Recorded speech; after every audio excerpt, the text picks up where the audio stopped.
أعوذ بالله من الشيطان الرجيم بسم الله الرحمن الرحيم الحمد لله الذي أخرج عباده من ظلمات الكفر والشرك إلى نور الإيمان والتوحيد والصلاة والسلام على من به الشفاعة العظمى وتخلص من حول المحشر لمن آمن بالله ورسوله أجمعين وعلى آله الطاهرين وأصحاب نجوم الهدى عدد كل حرف كتب ويكتب أبد الآبدين ودهر الداحرين اللهم فقهنا في الدين وعلمنا التأويل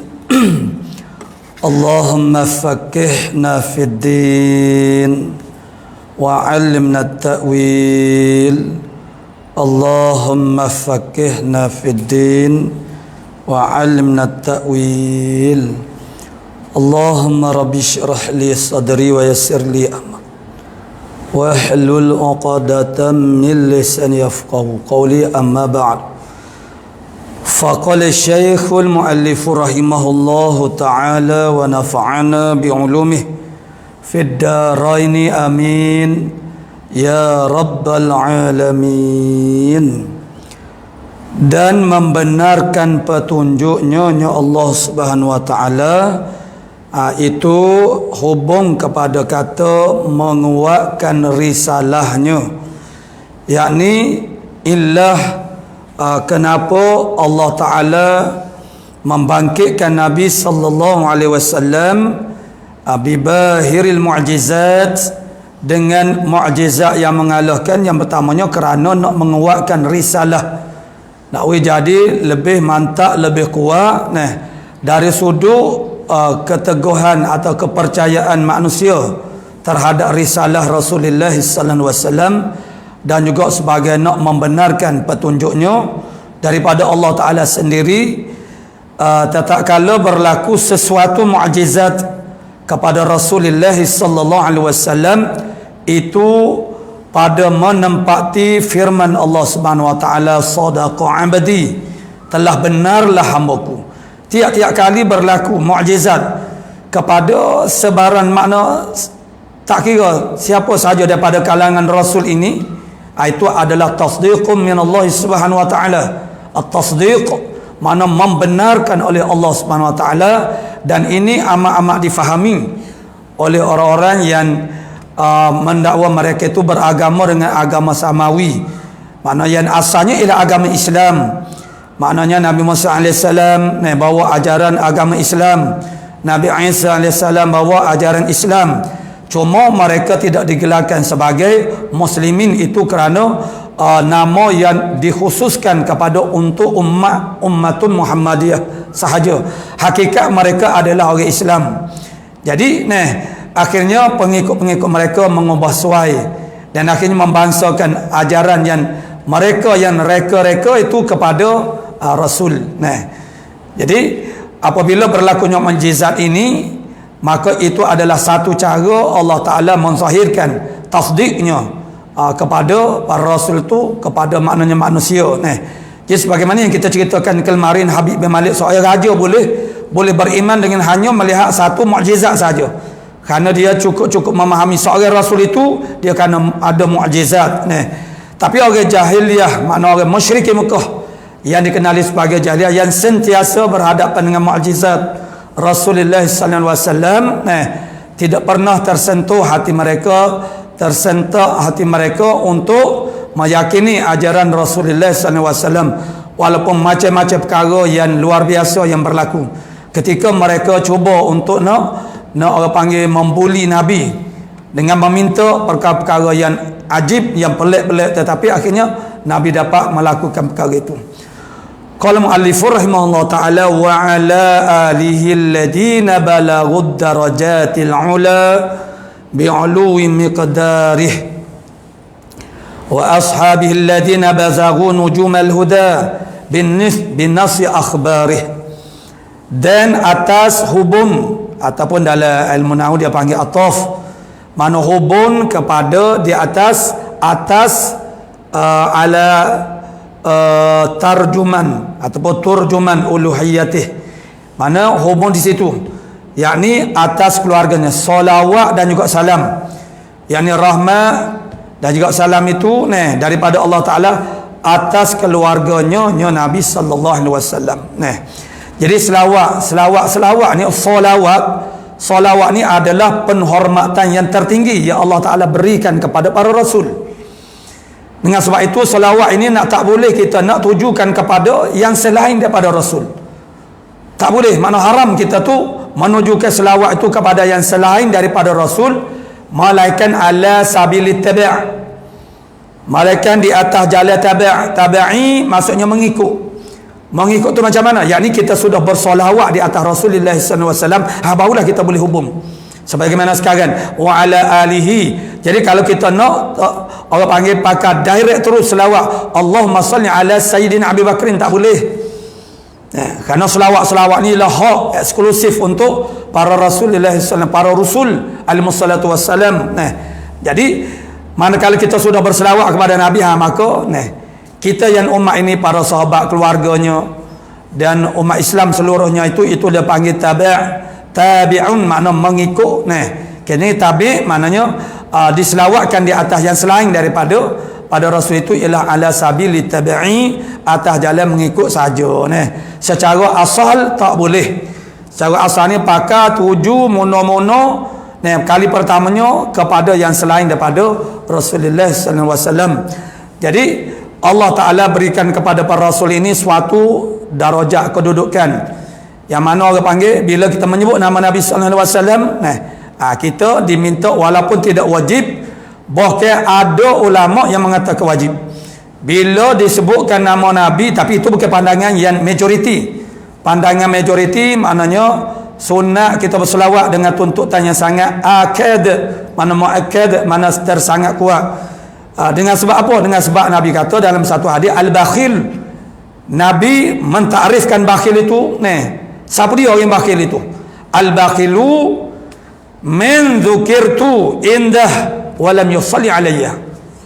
Orang yang bakhil itu ialah mereka yang disebutkan akan daku, yakni nama aku di sisinya, walam yusalli alayya, dianya tak selawat di atas diri aku. Maka ulama mensyarahkan makna apa yang dimaksudkan bakhil di sini, yakni ai li anfusihim, bagi diri-diri mereka sendiri, kedekut untuk diri mereka sendiri. Bapa kerana seolah-olah orang panggil peluang sudah ada di depan mata. Maknanya selawat ni tak nanti disebutkan nama Nabi. Kita sendiri dalam keadaan biasa dituntut untuk berbanyak-banyak berselawat ke atas Nabi SAW. Manakala disebut nama Nabi, kita tak mau lagi sebut nama Nabi, itu satu benda yang sangat tidak wajar. Maka dia panggil bakhil. Sebab apa bakhil? Sebab dengan disebutkan nama Nabi itu ialah peluang untuk kita meraih pahala. Mana? Bila kita berselawat ke atas Nabi, di antara hadis yang popular, yang masyhur, fadilah ataupun kelebihan faedah daripada kita berselawat itu terlalu banyak. Ambil saja contoh, umpamanya man salla alayya marratan, siapa dia yang berselawat di atas aku sekali je, salla alaihi, maknanya berselawat oleh Allah Subhanahu wa taala, mana asyra marrat, 10 kali ganda Allah Ta'ala berselawat. Makna bila kita tak selawat kepada Rasul setelah disebut nama Rasul, kalaulah nama Rasul tidak disebut tu, maknanya boleh jadilah kita tu tak teringat nak selawat. Maka seolah-olahnya makna seolah Allah Ta'ala hala nak beri kebaikan. Bila disebut itu makna peluang kita diberi kebaikan. Dia ada asbab dia, sabab-sabab. Kita ni orang panggil diberi rezeki oleh Allah Subhanahu wa taala dengan inayah, riayah, hidayah, taufiknya, tapi dia ada sabab-sabab dia. Ada sabab orang itu untuk mendapat hidayah, mendapat taufik daripada Allah Subhanahu wa taala. Kita mendekati sabab-sabab. Sabab-sabab kebaikan itu apa dia? Masjid, orang alim, mana al-mujallas itu ma'al ulama, mendampingi para alim ulama, itu sabab kepada kita mendapat keberkatan dan segala kebaikan. Dia ada 3 perkara. Ini hok sambil-sambil.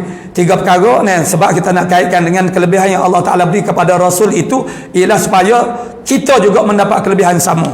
Manakala Nabi sallallahu alaihi wasallam menjadi sayyidul mursalin, mana rasul yang terbaik, maknanya penghulu, ketua kepada para rasul, dan orang panggil rasul yang terbaik, maka di kalangan umat Allah Taala juga menobatkan kita sebagai umat yang terbaik melalui ayat wa kadzalika ja'alnakum ummatan wasata. Demikianlah kami menjadikan kamu, yakni umat Muhammadiyah, sebagai umat yang terbaik, mana udulan wa khiyarun, umat yang terbaik dan terpilih. Mana Allah Ta'ala jadikan kita umat sebagai bandingan di antara sekian umat-umat para rasul. Umat Nabi Muhammad adalah umat yang terbaik. Mengapa tidak? Karena rasul Nabi kita Muhammad sallallahu alaihi wasallam adalah nabi dan rasul yang terbaik, bukan makhluk yang terbaik. Jadi kalau rasul itu seorang pemimpin yang terbaik, maka pengikutnya juga kena jadi terbaik dibandingkan dengan pengikut-pengikut yang lain. Kalaulah kita ni bukan umat nombor satu, maka itu akan menjejaskan nombor satu nabi itu sebagai rasul. Nah, jadi begitu Allah Ta'ala beri kemuliaan kepada kita umat Muhammadiyah. Dengan sebab itu banyak khasais, kelebihan-kelebihan, mazaya, makna kelebihan-kelebihan, keistimewaan yang Allah Ta'ala berikan kepada kita umat Nabi Muhammad ni berbanding dengan umat-umat yang dahulu. Itu cerita dia panjang. Nah, itu satu tajuk kuliah, yakni maziyah ataupun mazaya, makna kelebihan dan khasais yang Allah Ta'ala berikan khusus kepada ummatin Muhammadiyah. Limadha? Kerana apa? Kerana kita ni umat makhluk yang terbaik, rasul yang terbaik, asyraful anam, khairul khalqi, sayyidul mursalin, sayyidul walad adam, makna ketua seluruh manusia, seluruh rasul. Dia adalah yang terbaik khalqan wa khuluqan, dari segi fizikalnya, kejadian tubuh badan zahir, rupa paras tubuh badannya, suaranya, wa khuluqan, dan fi'il perangai yang terbaik tidak ada pada yang selain daripada Nabi sallallahu alaihi wasallam. Dengan sebab itu Allah Taala memuji Nabi sallallahu alaihi wasallam, innaka la'ala khuluqin azim. Sesungguhnya engkau berada di pada tahap orang panggil, level orang panggil akhlak yang tertinggi. Maksudnya keluhuran, makna akhlak yang sangat luhur, yang tidak ada tolak bandingan nisbah kepada sekalian makhluk. Jadi selawat ini maknanya bila kita tak selawat, bila disebutkan nama Nabi, kita sangat kedekut kepada diri kita sendiri. Mana li anfusina, bagi diri kita. Kerana bila kita berselawat itu, kita akan mendapat banyak faedah. Bukan itu saja, bukan gandaan orang panggil selawat, Allah Ta'ala sudi nak selawat di atas kita. Dan suatu hal yang sangat memberi orang panggil yang dipanggilkan sebagai nama tempeluk lah, boleh kita katakan sebagai tempeluk daripada Allah Subhanahu Wa Taala kepada orang-orang yang tidak sudi untuk bersolawat di atas Rasulullah sallallahu alaihi wasallam. Ialah pernyataan daripada Allah Subhanahu Wa Taala sendiri. Innallaha wa malaikatahu yusalluna 'alan nabi. Sesungguhnya Allah berselawat di atas Rasulullah sallallahu alaihi wasallam, dan para malaikat berselawat. Allah Taala tu siapa dia? Tuhan yang memiliki alam ini, yang menjadikan alam ini. Yudabbirul amra minas samai wal ardi, dia yang mentadbir, mengurus atur sekian alam, dia yang menjadikan daripada tak ada kepada jadi ada. Dia yang membekalkan segala kebutuhan dan keperluan kehidupan kita dan seluruh makhluknya. Allah Ta'ala Tuhan sudi nak berselawat ke atas Rasulullah sallallahu alaihi wasallam. Kalau kita manusia ni tak sudi nak selawat di atas Rasulullah, bermakna kita ni lebih hebat daripada Tuhan lagi dah. Kita ni lebih hebat daripada malaikat. Malaikat pakak duk selawat ke atas Nabi sallallahu alaihi wasallam. Pak kita tak sudi nak selawat atas Nabi. Allah Ta'ala tak selawat ke atas Rasulullah sallallahu alaihi wasallam, tak jadi apa Allah Ta'ala? Tak terjejah. Kalau misalnya kita kata Allah Ta'ala tak berselawat di atas Rasul, Allah Ta'ala tak ada apa-apa. Malaikat tak selawat di atas Rasul, tak jadi apa-apa. Kita umat dia tak selawat di atas Rasul, apa-apa akan jadi apa-apa. Tak apalah, di sini kita boleh berkecek, kita boleh kata tak apa kita, tetapi di akhirat kelak jumpalah, boleh nyolah, maknanya barulah kita khabar di pada masyar, yang hadis syafaat itu sudah cukup untuk memberi kesedaran kepada kita. Maksudnya kita sangat-sangat mustahak untuk menjalinkan hubungan dengan Nabi kita Muhammad sallallahu alaihi wasallam. Ya, walaupun pada zahirnya Nabi kita Muhammad sallallahu alaihi wasallam tidak ada, tapi pada batinnya makna hakikat dia ada. Sebab itu bila kita bertahiyat awal atau makna kita assalamu alayka, itu seolah-olah isyar, seolah-olah Nabi itu begitu sangat dekat, ada di samping dengan kita. Assalamu alayka, makna awak ni orang duduk depan. Engkau tu maksudnya orang yang ada sini. Kalau tak ada di sisi kita, makna tak ada dalam majlis, kita kata demo tu, kita kata mereka itu, dia tu, sekali kita kata engkau, anda, maka bermakna dia sangat dekat kepada kita sebenarnya. Jadi kalau Allah Ta'ala sudi berselawat dengan dengan kedudukan dia tu sebagai ilah, sebagai Tuhan, dan para malaikat juga sudi berselawat ke atas Rasul. Kalau kita tak sudi berselawat di atas Rasul, kita ni bermakna kita ni hebat lebih pada Allah, lebih daripada malaikat lah konon-kononnya. Jadi makna begitu sangat tidak wajar, tidak patut. Sedangkan kita sangat berhajat kepada syafaat Nabi sallallahu alaihi wasallam pada masyar. Kita juga berhajat kepada sumber air yang satu-satunya di padang masyar, ialah haudun Nabi. Jadi macam mana kalau kita ini tidak ada hubungan Nabi sallallahu alaihi wasallam? Paling tidak, mana paling tidak, paling teras, maksudnya beriman kita bahawa Nabi kita Muhammad sallallahu alaihi wasallam adalah satu seorang daripada Rasul, dan juga segala perkataan maqalatir Rasul wajib kita tasdik apabila sahih bahasa itu daripada Nabi sallallahu alaihi wasallam. Kemudian ketandaan-ketandaan bahasanya kita membenarkan Nabi sallallahu alaihi wasallam, dan juga cinta itu juga adalah kewajiban yang difardu ainkan oleh Allah Ta'ala. Setiap daripada kita wajib cinta kepada Rasulullah sallallahu alaihi wasallam. Maka tanda dia yang paling basic, paling asas ialah menyebut-nyebut namanya, kerana dalam suatu keadaan menyebut bahasa men ahabba syai'an aktsara dzikrah. Sebab dia kasih akan suatu ataupun orang dia banyak menyebut sesuatu tu. Lalu kalau seorang itu makna dia kasih kepada seorang perempuan, maka nama perempuan itu sahajalah yang disebut-sebut. Kalau orang minat bola, makna kasih cinta bola sepak, dia duk sebut kecek di mana saja, di Kedah atau di mana dia kecek. Orang yang suka minat kepada tanah, kasih kepada tanah, dia berkecek pergi kedai kopi, berkecek bak tanah. Biarlah dia tak ada tanah sekeping rambut sekalipun, tapi dia minat. Kalau kita sayang kepada Allah Ta'ala, kita banyak menyebut Allah Subhanahu Wa Ta'ala. Kita cinta kepada Allah, kita banyak menyebut Allah Ta'ala. Menyebut Allah Ta'ala itu dinamakan sebagai zikrullah. Begitu juga kita cinta kepada Rasulullah. Tahap yang pertama bukan ini saja. Tahap yang pertama, langkah yang pertama ialah banyak menyebut Nabi kita Muhammad sallallahu alaihi wasallam. Lalu menyebut Nabi Muhammad, adakah Muhammad itu bukan begitu. Dalam kaedah kehidupan kita di dunia ni pun, orang yang terhormat ada dia panggil nama pangkalnya sebagai penghormatan kita Tok Wakil walaupun saya kita ada orang tak boleh panggil nama dia betul begitu, kita kena hormat supaya dia, sebab dia ada kedudukan. Itu orang panggil mereka-mereka yang ada kedudukan di dunia. Ini tak pula orang yang begitu dimuliakan oleh Allah Subhanahu Wa Taala. So itulah bukan panggilan namanya betul-betul Muhammad, tidak, tetapi yang dimaksudkan banyak menyebut Nabi itu ialah berselawat di atas Nabi sallallahu alaihi wasallam. Jadi maknanya selawat ini diteruskan. Yang asalnya apabila sudah diselawatkan ke atas Nabi sallallahu alaihi wasallam, baru boleh kita tauzik, ditauzikkan, dihencir-hencirkan, dibagi-bagikan kepada keluarganya, sahabatnya, dan juga umat Islam seluruhnya. Begitu dan atas keluarganya Nabi. Mana selawat itu rahmat yang diterjemahkan sebagai selawat, juga selawat Allah Subhanahu Wa Taala di atas keluarganya Nabi. Sabria keluarga Nabi ini ada 3 bab yang dibuat oleh ulama dalam menartikan secara spesifik, secara muayyan, bahawa yang digunakan istilah keluarga Nabi itu merujuk kepada siapa dalam bab zakat. Ada dalam kitab fiqh menyebut di dalam bab zakat bahasanya keluarga Nabi itu tidak boleh memakai harta zakat, kerana mereka ada dah peruntukan yang khusus, yakni khumusul khumus, 1/5 daripada 1/5. Jawab dia 1/2/5 lah daripada harta ghanimah antaranya, dan juga semua-semua lain. Jadi mereka sebagai nak memuliakan keluarga Nabi, mereka tidak dibenarkan untuk mengambil daripada makna harta zakat. Apa murad, apa yang dimaksudkan dengan keluarga Nabi?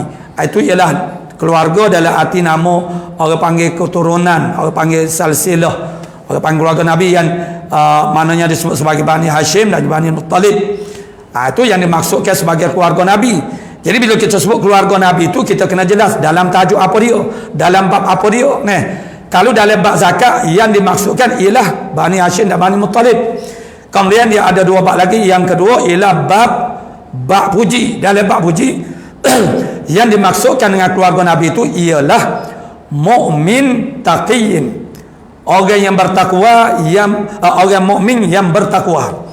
Mukmin ada mukmin asin, mukmin yang berdosa, mukmin taqiyin, mukmin yang bertakwa. Mukmin yang bertakwa ni kalau kita tengok segera faham daripada kata lawan kepada berdosa bermakna mukmin yang bertakwa ni tak berdosa, bukan. Orang beriman yang bertakwa ini juga berdosa tetapi mereka segera bertaubat. Kalau dosa segera bertaubat daripada dosa itu dan sentiasa melakukan perkara-perkara ataupun amalan-amalan yang boleh kafarah, yang boleh mengkifaratkan, boleh delete dosa itu dengan istighfar, dengan taubat, dengan amal soleh. Sebahagian dosa kecil boleh terdelete ataupun terkifarah, dan sabar redha dengan musibah-musibah. Yang itu yang kita belajar tu maksudnya. Bahagian petang itu maksudnya maknanya musibah bala ni maknanya orang-orang muqarrabin, orang-orang makna abrar, mereka memilih sakit di atas sihat. Mereka memilih fakir di atas kaya. Sebab apa? Mereka pilih hina di atas mulia, rendah di atas tinggi. Kerana ni rendah, hina, mana sakit, itu membawa mereka lebih dekat kepada Allah Ta'ala. Kerana yang menjadikan kita dekat dengan Allah Ta'ala ialah al-faqru, al-faqah. Faqah tu maksudnya berhajat, berhajat kepada Allah Subhanahu Wa Ta'ala. Sebab itulah dalam hadis menyebut bahasanya mana masa yang kita tu paling sangat akrab ilallah kepada Allah Ta'ala masa kita sujud. Kerana keadaan hay'ah kita sujud itu adalah suatu hay'ah yang memudahkan untuk kita istihdar, kita keru rasa, kita imbau rasa, hina kita, debek kita, qadi kita. Maksudnya mana bila kita sujud kita letakkan dahi sebahagian daripada muka anggota tubuh badan hak zahir yang paling mulia. Sebab muka ni tak boleh nak susu apa yang ada dalam hati kita. Mana kita malu baik, kita marah baik, kita nak ingin suatu, mana lapar pun ada, ada di muka. Bulak supaya roti, mana muka mana lapar tu, dia lapar ni. Lapar makna lapar, mana siapa bulak muka ni. Muka tak bulak asalnya tapi nampak macam bulak sebab lapar. Itu ekspresi wajah itu tak mampu untuk kita nak nafikan. Dengan sebab itu orang dia akan tuduh muka, susuk muka, punggut tunggih. Dia tahu orang tu kenal punggut dia, tapi tak apa, jangan nampak muka. Muka tu anggota yang sangat mulia. Kita letak di mana? Di tempat yang kita duk penjel dengan kaki, duk jirit dengan kaki. Walaupun permaidaning kapek harga mahal secara mana sekalipun, layaknya ialah untuk kaki. Mata kau kapek ataupun permadani itu maknanya harga sangat mewah, sangat mahal, maka kita gengih muka tidak. Kaki juga yang layak dengan dia. Jadi Allah Ta'ala suruh kita tu letak muka kita di atas tempat kita duk penjel, duk pijak dengan kaki, supaya mudah kita rasa kita ni hina dan kita sangat berhajat kepada Allah Ta'ala. Dan punggung kita lebih tinggi daripada kepala. Dari segi hukum fiqh tidak sah semaya dalam keadaan kita ni tidak uzur. Mana walaupun sama tinggi kepala dengan punggung pun tak sah, pun tidak sah.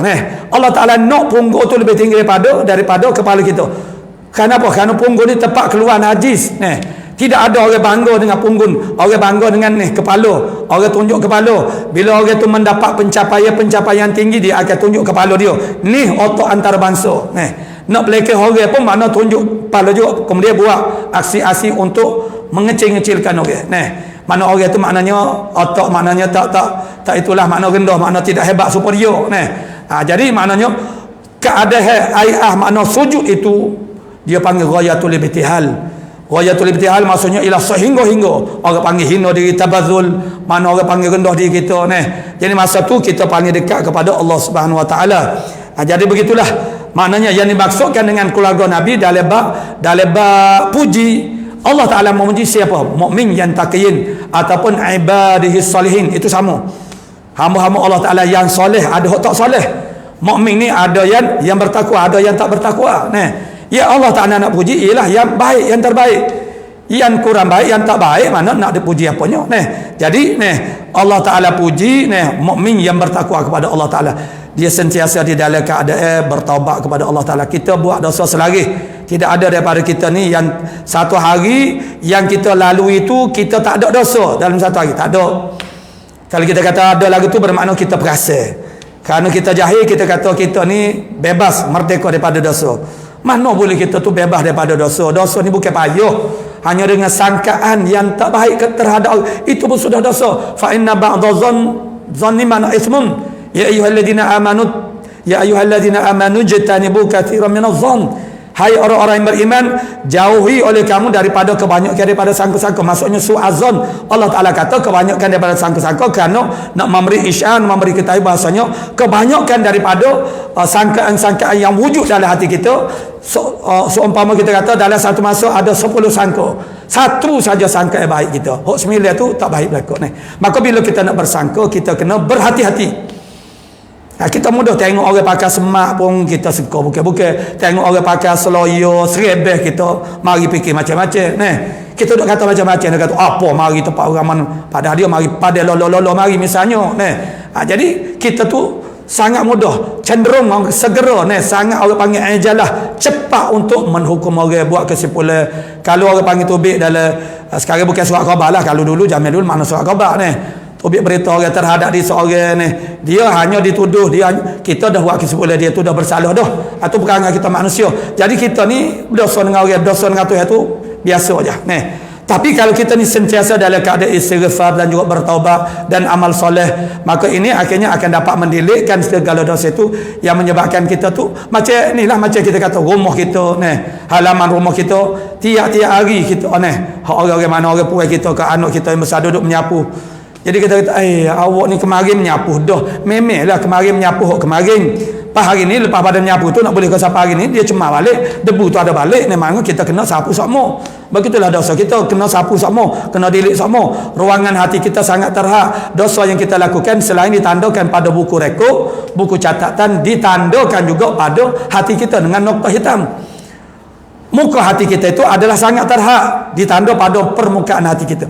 Hati kita sangat terhak, hati kita merupakan bekas, juga diumpamakan sebagai bekas. Jadi apabila dosa kita dua selari buat somo-somo, akhirnya penuh muka hati kita tu dengan kehitaman. Bila dah penuh, buat dosa lagi, buat lapisan yang kedua, lapis ketiga, 10 lapis, 100 lapis, 1000 lapis, sejuta lapis. Bila kita tak cara marah untuk nak delete dia, untuk hapuskan dia, untuk berambat dia daripada orang panggil tanah air hati kita, akhirnya dia dapat kenalan pemustautin, mustautin. Kalau 4 hari dia panggil bermungkin. Jangan wisapa 4 hari, nama dia bermungkin halal. Sebab orang perangai huduh orang jahat ni kita tak boleh orang panggil dia mencemarkan tanah. Kalau orang panggil dah dapat kad kenalan, mana mustautin tu dapat kad kenalan. Bila dapat kad kenalan, maknanya dia tak tubik dah, hamba lagu mana pepayah. Itulah yang Allah Ta'ala ibaratkan dengan kata kalla bal rana ala qulubihim ma kanu yaksibun. Bahkan maknanya ron, kalau ron 95 97 tak apalah, boleh menggerakkan kenderaan kita. Ni wrong ni maksud dia kagak. Yang ni kagak dosa. Nak boleh jadi kagak tu dia tak jadi kagak selalu. Dia kagak ni asal dia debu-debu dah. Macam kereta. Zaman sekarang orang tu kereta mana 3-4 butir sore-sore. Akhirnya tak ada nak pakai, nak bergilir. Mula-mula saya kata, demo ni beli kereta baru pula. Tak apa kita bergilir. Tapi akhirnya bergilir apa dia tak bergilir pun jadi mansanya ialah yang tua duk sebab bawa garah, akhirnya berdebu. Tak ada nak cara nak pergi, tak usah kata nak pergi duk enjing, nak perangat orang panggil, nak orang panggil nak pergi sapu debu pun tak ada. Jadi sehari dua dia berdebu, seminggu dia debu lagi. Tapi kalau dah berminggu-minggu dia tak jadi debu, saat ni dia akan jadi berkulak. Berkulak tu dia kita nak hilangkan dia kena tengih dengan kain. Tak gerak dengan tengih dengan kain saja, bubuh obat, kena beli obat dia, tengih, basuh tengih baru hilang. Kemudian kalau kulak saat ni kita tak cara marah juga, maksudnya kita tak peduli, kita biarkan begitu saja juga, akhirnya sampai setengah tahun, sampai setahun dia akan jadi berkarat. Karat-karat itu ialah ibarat daripada bersedaging, bersebati kekotoran itu dengan body. Kalau keto lah. Nak buat lagu mana kagak? Ambil senduk seming hok tukar tinggal tukar wak kerja rumah kita misalnya dia tinggal sodek seming tu, ambil tu cokeh habis lubang gelonggu, makna body kereta kita. Sebab dia dah tak terpisah, dia dah mencengkam macam baruh, makna dia akar dia tu mencengkam kepada orang panggil tubuh dalam sehingga apabila dibuat kadang-kadang ada lagi akar tak selesai juga begitu payah. Maknanya bila dia jadi kagak, jangan dia tu jadi kagak dia jadi kagak payah. Yalah boleh usaha, tapi yalah orang yang sampai kepada mereka kagak berkagak hatinya memang payahlah. Maksudnya dia nak mendapat hidayah, taufik, apa yang boleh menggerakkan dia. Sebab ketika itu dia dah tak pandai, dia tak heran, dia tak malu kepada tok guru, kepada ustaz, dia tak malu kepada orang ramai, dia tak kisah pun bahawa dia dilabelkan sebagai orang jahat, orang fasik, orang maksiat, dia tak kisah pun. Jadi apa lagi yang boleh nak malu dia tak ada dah. Takut ke api neraka, dia tak tahu api neraka setara mana. Dia rasa mudah. Jadi mana segala perkara-perkara ataupun asbab dia tak percaya dengan orang yang mana orang soleh ni. Jadi untuk kita ni, orang panggil kita ni mendapat segala kebaikan ni.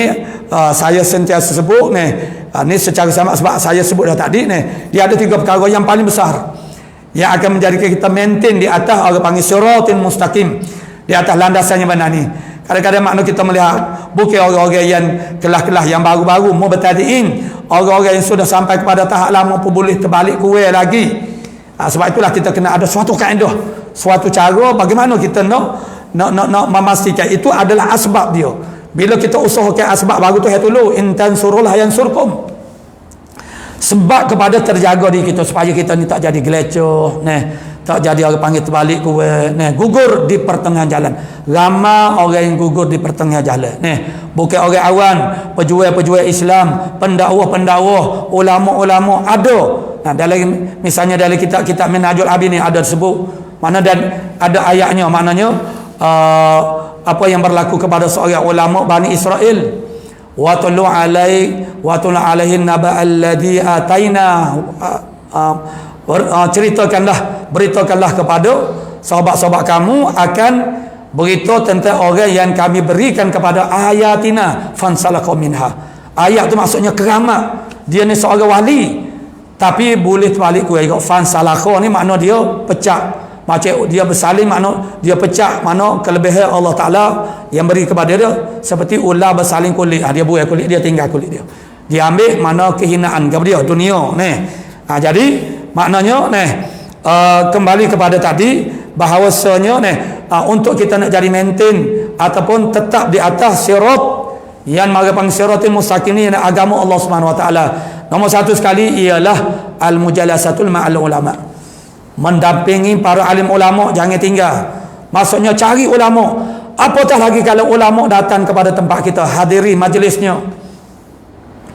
Kalau dalam kita Matla'in Badarain itu begitu dia sebut bahasanya kita ni dia kena ada untuk kita dapat syafaat selain pada Nabi sallallahu alaihi wasallam, syafaat daripada ulama kita mana kita kena ada hubungan mereka.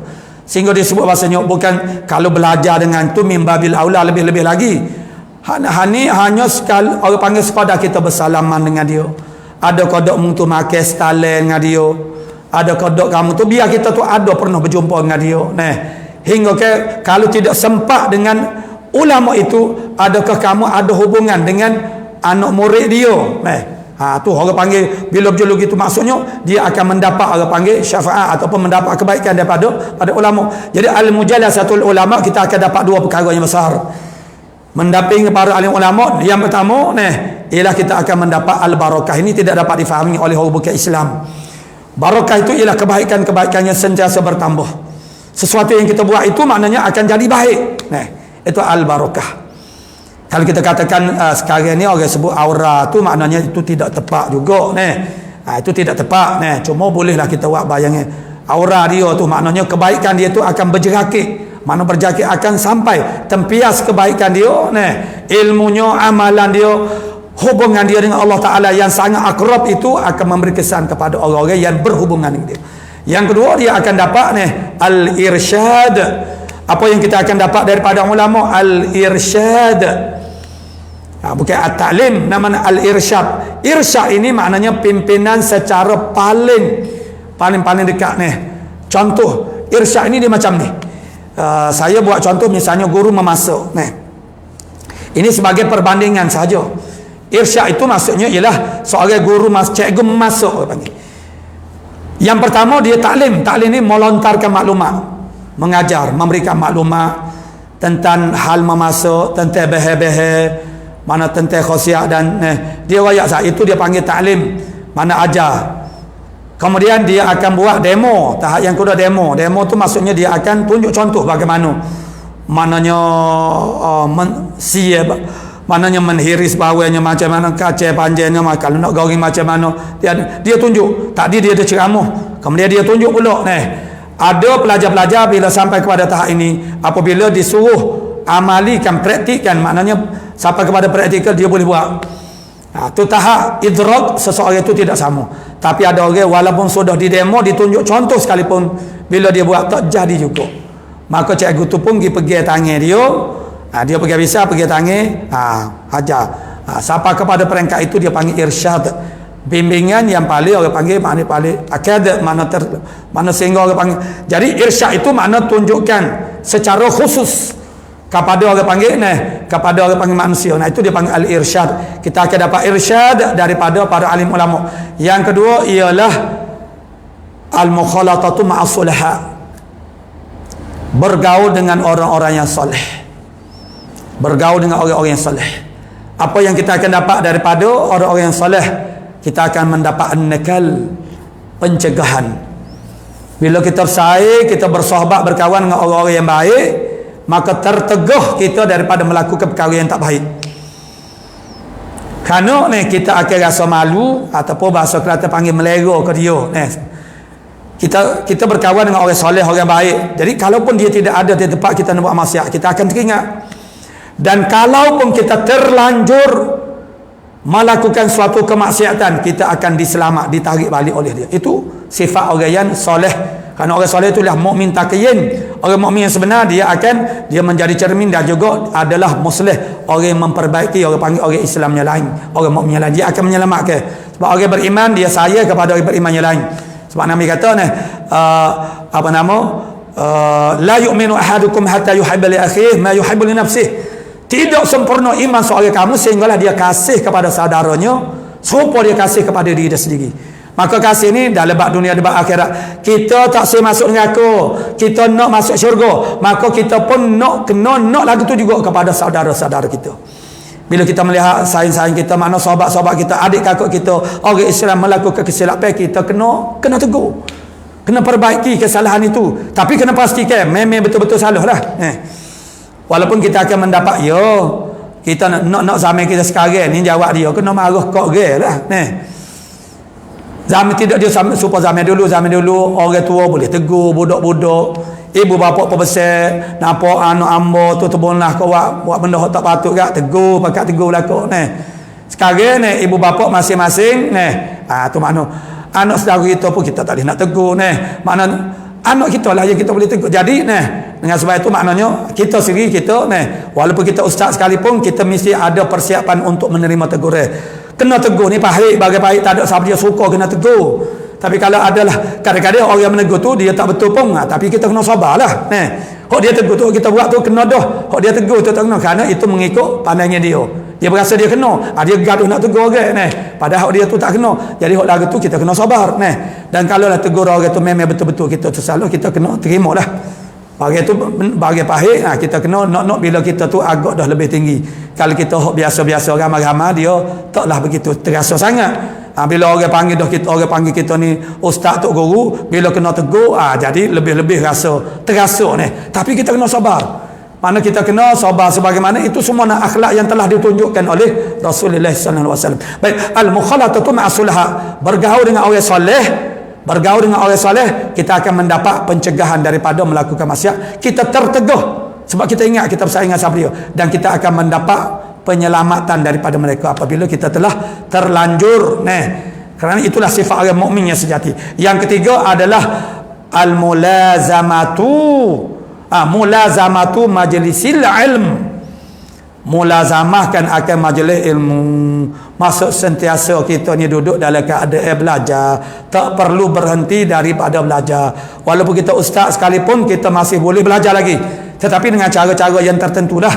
Boleh jadi kita tidak agak segan untuk hadir di khalayak ramai, tetapi apabila ada guru-guru yang lebih daripada kita, ambil kesempatan untuk kita hadir secara ramai-ramai ataupun kita bertemu dengan guru yang tertentu. Itu maknanya kita tak perlu untuk berhenti. Tidak ada sebab untuk berhenti daripada belajar ilmu Allah Ta'ala. Kerana kalau kita hidup 100 kali, mati 100 kali, mana kita mati hidup balik, hidup mati sampai 100 kali, kita menuntut ilmu Allah Ta'ala sepanjang kehidupan kita tidak akan habisnya, tidak akan ada sudahnya ilmu Allah Ta'ala. Maka apa sebab kita nak berhenti daripada belajar ilmu Allah Subhanahu Wa Ta'ala? Cuma kesempatan bila kita dah terlibat dengan menjadi orang-orang yang menyumbankan kepada masyarakat, maka masa kita tu adalah sangat terhad. Tetapi kita kena ada suatu cara yang membolehkan kita tu meneruskan pembelajaran kita. Jadi atau 3 perkara ni hak paling besar. Ada lagi perkara lain, tapi hak ni hak paling besar. Al-mukhalamana al-mujalasatu ma'al ulama. Yang kedua ialah al-mukhalatatu ma'as sulaha. Sulaha mana orang soleh. Dan yang ketiga ialah mulazamatu majlisil ilmi. Maknanya sentiasa bergabung dengan majlis ilmu. Tak kira namanya apa dia. Forum, seminar, kuliah, tazkirah, online, live, bersemuka, bergapo, tak ada kira. Maknanya kita jangan lepaskan peluang ketika kita tu masih lagi boleh apa dia? Boleh orang panggil melakukan perkara itu. Sebab di dalam satu kitab nama dia kitab Tajribu Atrafil Hadis. Ada satu hadis dia sebut asyaddun nasi hasratan yaumal qiyamah. Manusia yang paling menyesal kaitan dia dengan rugi. Kalau kita terjemahkan lazim dia ialah rugi. Bakpo menyesal sebab rugi. Kalau beruntung mana orang tak menyesal. Hak menyesal tu rugi. Menyesal dengan rugi tu dia talazum berlazim-lazim. Manusia yang paling kuat menyesalnya, paling dahsyat mana yang menyesal dia di hari akhirat ialah rajulun, termasuk orang perempuan. Rajulun amkana talabul ilm falam yatlubuh. Seorang yang dia tu boleh nak menuntut ilmu fid dunia, masa dia di atas dunia tu dia boleh menuntut ilmu, tapi dia tak mau menuntut ilmu. Sebab apa dia boleh menuntut ilmu? Sebab Allah Ta'ala beri kepada al-aqlus salim, akal yang sejahtera. Allah Ta'ala beri ke dia basar, penglihatan. Allah Ta'ala beri kepada dia orang panggil pendengar. Tu maksudnya dia boleh belajar. Kalau dah buta serta tuli, tu tak boleh nak belajar. Tapi kalau buta saja, tak tuli boleh belajar lagi. Kalau tuli tak buta boleh belajar. Jadi mana peluang untuk belajar tu boleh. Dan yang keduanya sebab apa dia boleh belajar? Sebab ada guru yang mengajar. Kita nak belajar setara mana sekalipun, kalau tak ada guru yang mengajar, nak belajar yang mana? Alhamdulillah Kelantan kita ni, alhamdulillah juadah rohani tu begitu sangat mewah kita katakan.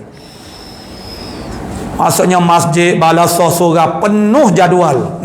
Tak cukup dengan waktu perdana maghrib, majlis ilmu dianjurkan. Mana majlis ilmu, mana mengajar, mana kuliah subuh, kuliah duha, kuliah lepas zuhur pun ada, lepas asar pun ada. Itu maknanya kesedaran manusia. Dan alhamdulillah, mana secara orang panggil kita ni hidup di satu tempat yang agak mewah lah, juadah orang panggil rohani. Cuma kita tu bagaimana? Kita tidak ambil kesempatan itu, mana kita yang rugi. Jadi dengan sebab itu mereka jadi sangat menyesal. Itu 3 cara yang paling utama untuk kita nak jaga agama kita supaya jangan jadi orang panggil kita ni jadi terkehir keluar daripada siratul mustaqim. Qala muallifur rahimahullah taala. Jadi bab yang kedua mana dalam bab selawat ini ialah ada selawat Nabi ni yang pertama keluarga Nabi, yang pertama dalam bab zakat, yang kedua dalam bab puji ialah kena kepada mukmin taqiyin, yang ketiga ialah dalam bab doa. Dalam bab doa apabila diitlaqkan perkataan keluarga Nabi, maka kena kepada kullu mukminin walau asian. Semua orang beriman sekalipun dia tu orang yang berdosa. Kerana orang yang berdosa lah yang terlebih mustahak didoakan. Tu orang yang berdosa lah paling mustahak. Jadi akhirnya kalau kita kira begitu, maknanya kalau dalam bab doa ni dia masuk semua orang-orang beriman, melainkan di sana ada qaid yang mengkhususkan. Seperti di sini. Jadi maknanya mana keluarga Nabi kalau di sini dalam bab apa? Bila kita katakan selawat tadi dalam halaman siakul kalam apa ni? Itu dalam siakul kalam ni selawat. Mana selawat itu dengan makna doa bermakna dalam halaman doa. Bila dalam halaman doa dia kena kepada yang 3 saat ni. Yakni semua orang beriman sekalipun dia tu asi. Tapi bila ada qaid yang umum itu, bila dikaitkan dengan sesuatu yang khusus, dia menjadi khusus dah. Betul lah kita kata keluarga Nabi, maknanya dalam bab doa itu masuk habis sekalian orang yang beriman, orang Islam. Tapi manakala dikaitkan dengan sesuatu sifat yang khusus, maka dia jadi terkhusus. Keluarga Nabi mana yang sampai mereka itu kepada beberapa pangkat yang tinggi. Maksudnya pangkat akhirat, pangkat agama. Bukan semua keluarga Nabi yang sampai mereka itu kepada beberapa darajatul ula, mana beberapa pangkat yang tinggi, li ayi sababin bi ayi sababin, dengan sebab apa dia jadi dapat banget, bi ului miqdarihi, dengan sebab dengan ketinggian, maksudnya dengan sebab ketinggian qadarnya nyonya Nabi. Qadar tu maksud pangkat, qadar maksudnya pangkat, dia qadar miqdar.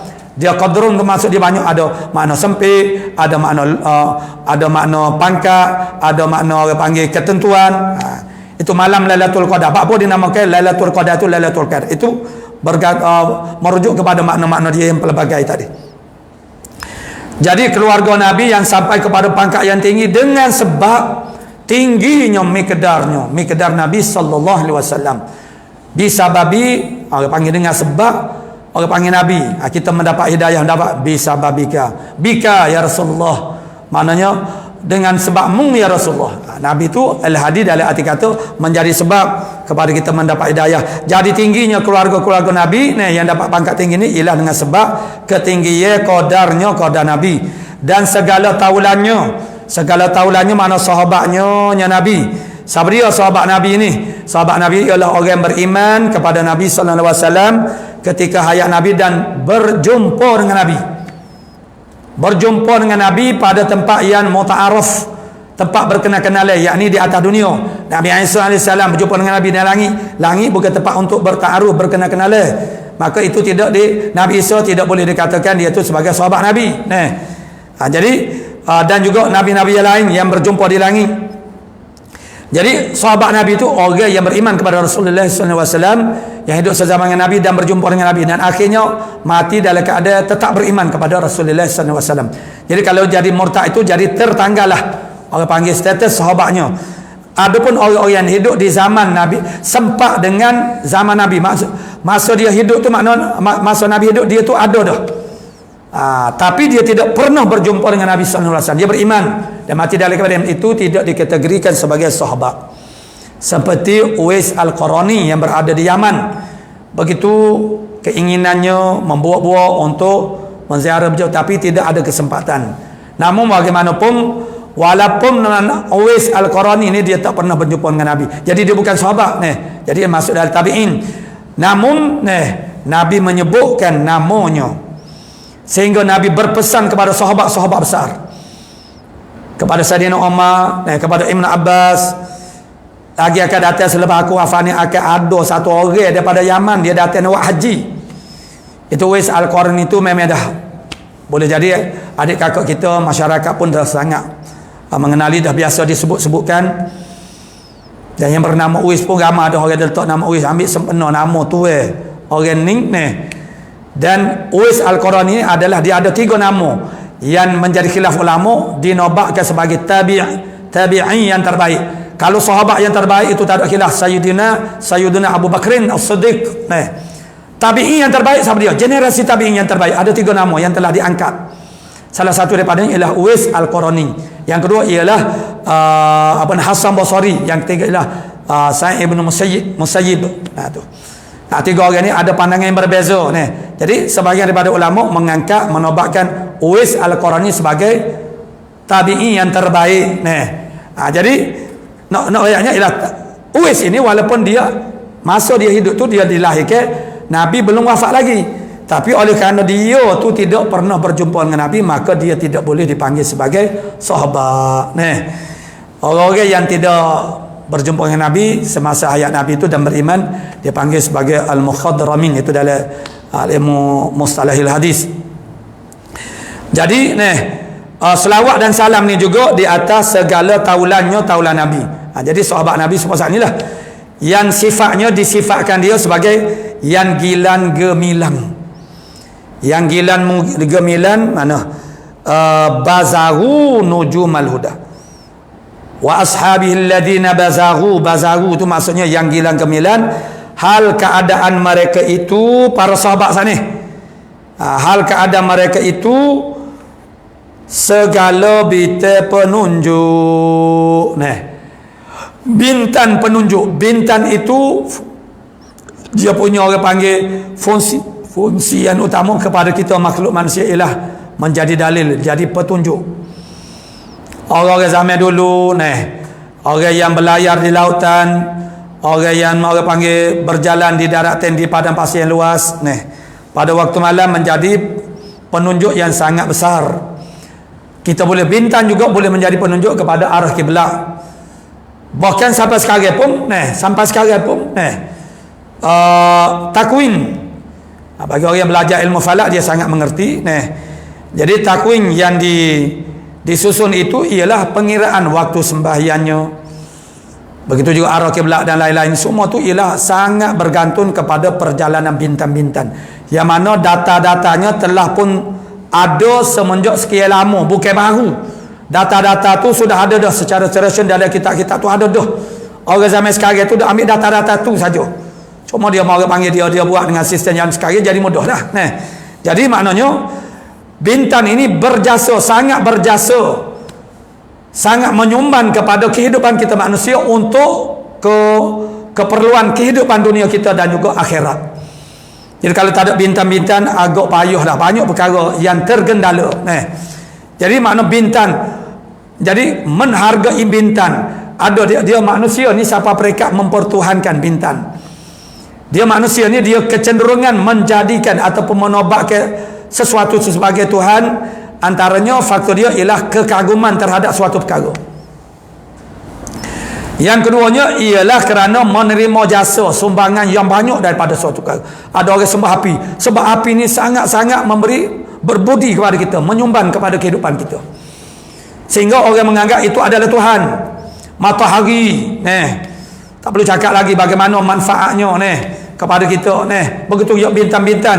Kalau kita ni dekat dengan Khatul Istiwa, maka bintang kita tu biasanya duduk tengah langit.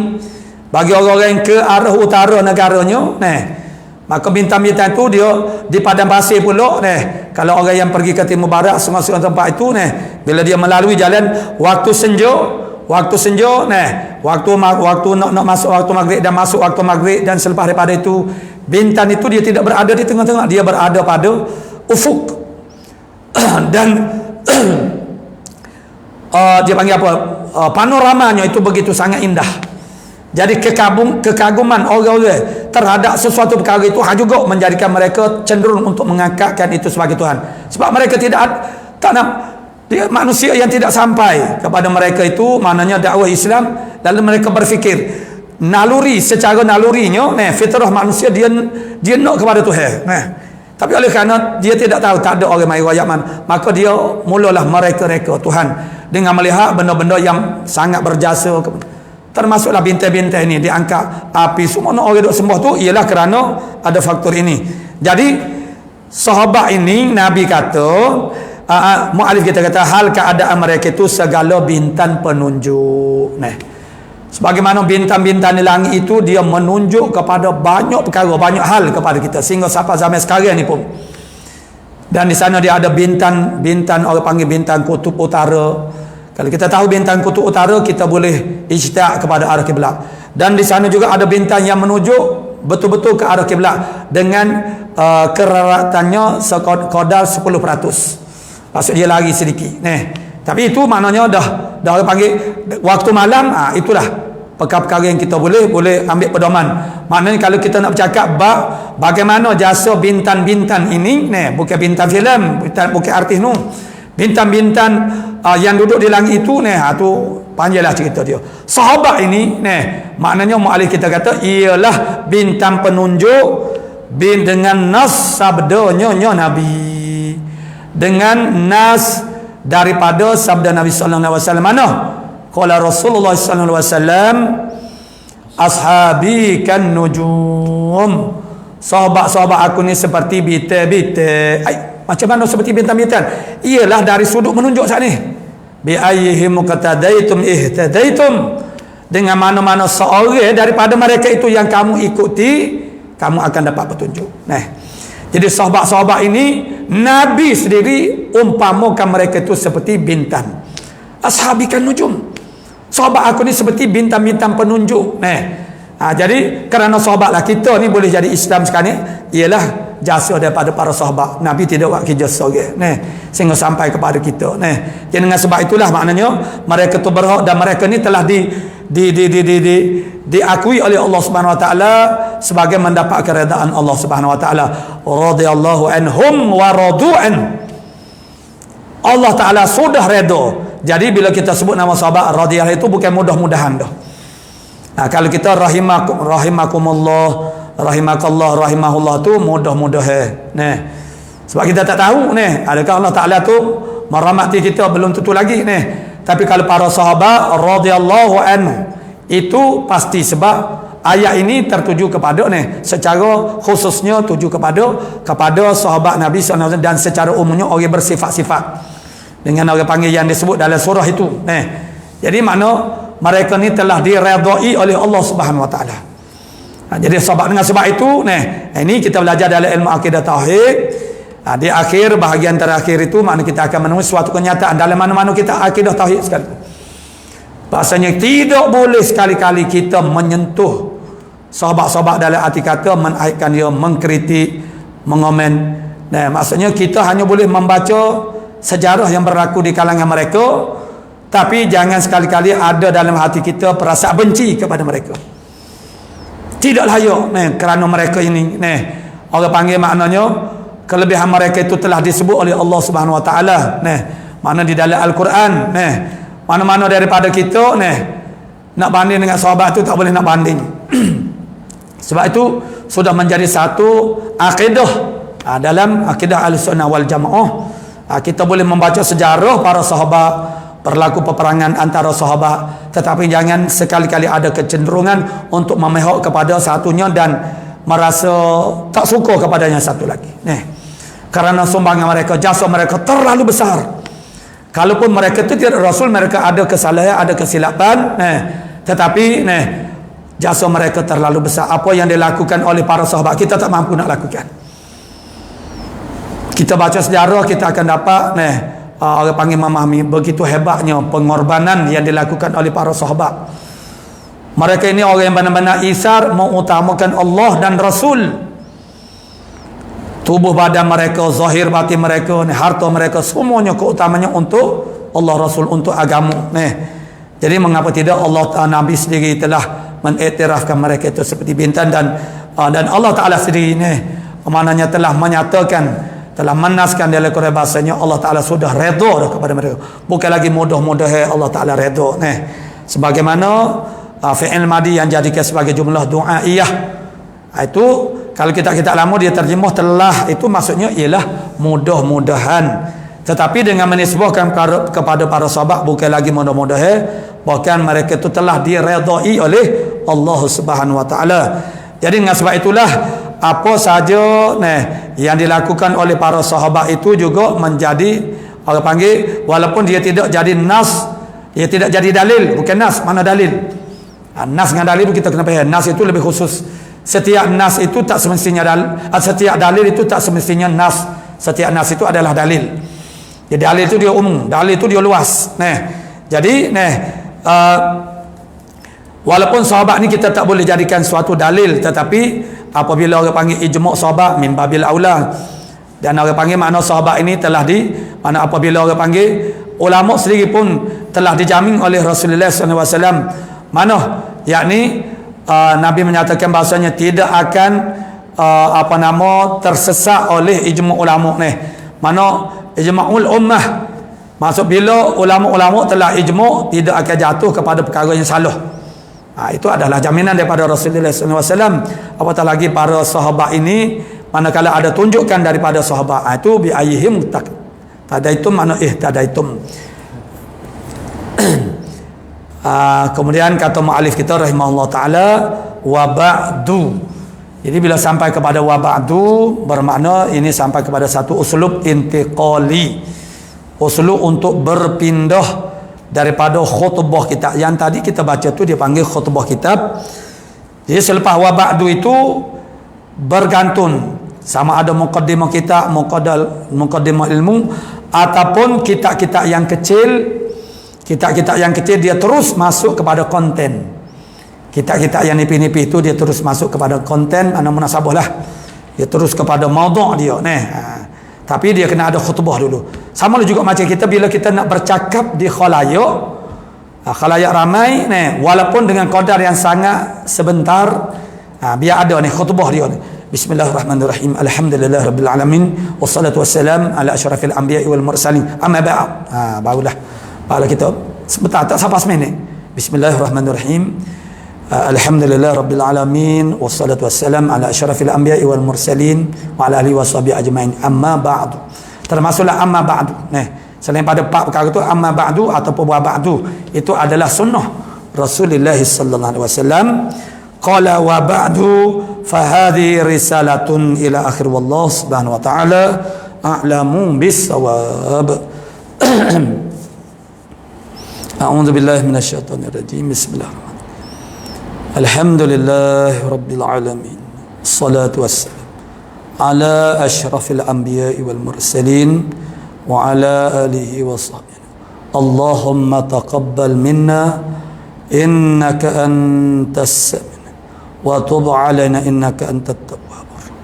Allahumma inna nas'aluka al-'ilma khaifin wa inabatal mukhbinin wa syukra as-sabin wa tabatas siddiqin.